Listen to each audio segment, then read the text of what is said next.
You've got $1,000 sitting in your bank account right now. Maybe it took you 3 months to save it, maybe 6. And every single week you tell yourself the same thing. I'll start investing once I learn a little more, once things calm down, once I feel ready. And here's the wild part.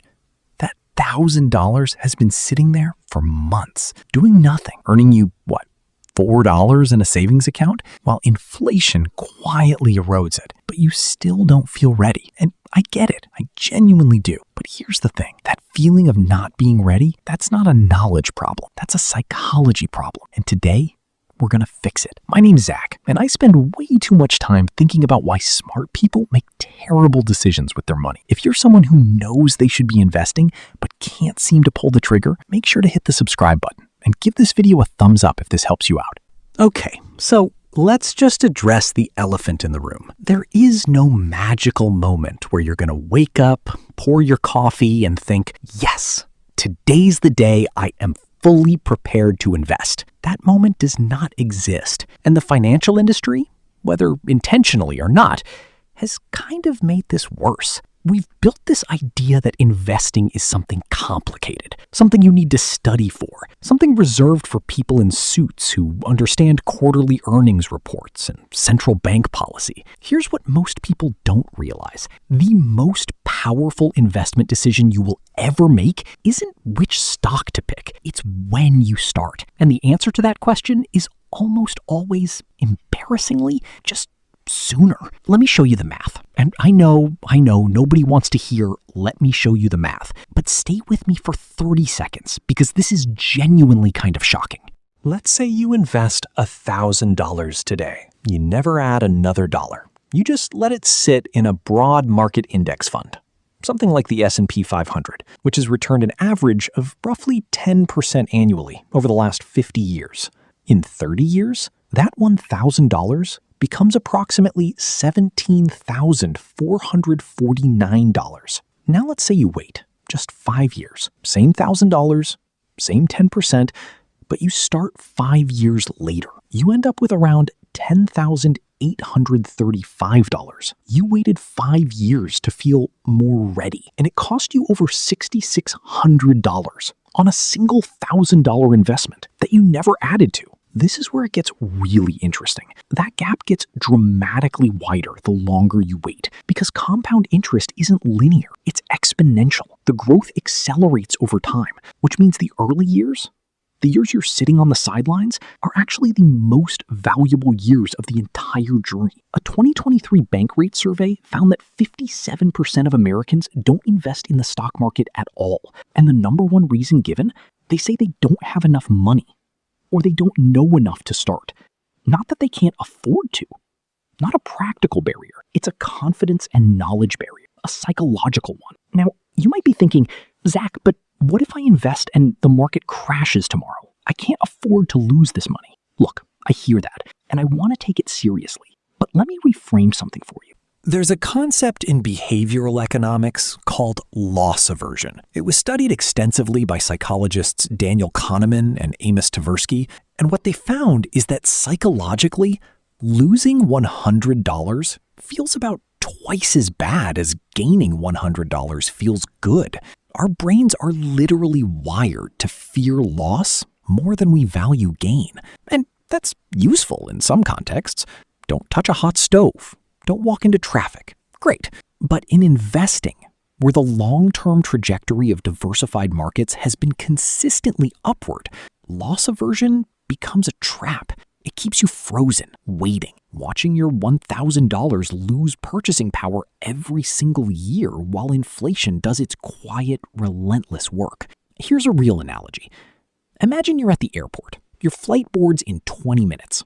You're at the gate, and you're standing there thinking, but what if there's traffic on the way to the gate? What if I trip? What if something goes wrong? And you never actually get on the plane. The risk of not getting on the plane is that you miss your destination entirely. Investing is the same. The risk of sitting on the sidelines isn't zero. It just feels like zero because you're not watching a number go down on a screen. Here's the thing about waiting until you know enough. there's no finish line. I've been studying personal finance for years, and I still learn new things constantly. If enough knowledge is your benchmark, you will never start. But here's what you actually need to know to invest your first $1,000 responsibly. And I mean, this is genuinely it. 1. Open a brokerage account. Fidelity, Schwab, Vanguard, pick one. It takes about 15 minutes. 2.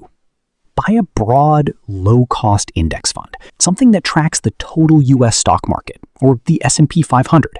Vanguard's VTSAX, Fidelity's FZROX, these have expense ratios close to 0. You are not paying a fund manager to gamble with your money. You're buying a tiny slice of the entire American economy. 3. Don't touch it. Seriously, set it and step away. That's it. That is the full playbook for your first $1,000. You don't need to understand options trading. You don't need to know what a PE ratio is. You don't need to watch CNBC. You need 3 steps and the willingness to let time do the heavy lifting. And I know what some of you are thinking right now. Okay, but Zach, what about 2008? What about 2020? What about crashes? Fair. Let's look at this head on. The S&P 500 dropped about 57% during the 2008 financial crisis. Genuinely terrifying number.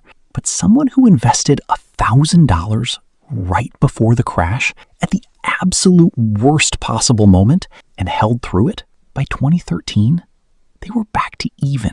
By today, they'd have roughly $4,000 to $5,000. The people who got destroyed by 2008 weren't the people who invested and held.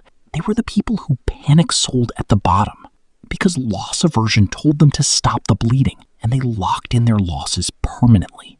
Time in the market almost always beats timing the market. The data on this is overwhelming and consistent. Let me tell you about 2 hypothetical people. Call them Sarah and Marcus. Sarah starts investing $1,000 a year at age 22. She does this for 10 years and then stops. Puts in a total of $10,000. Then she just lets it sit.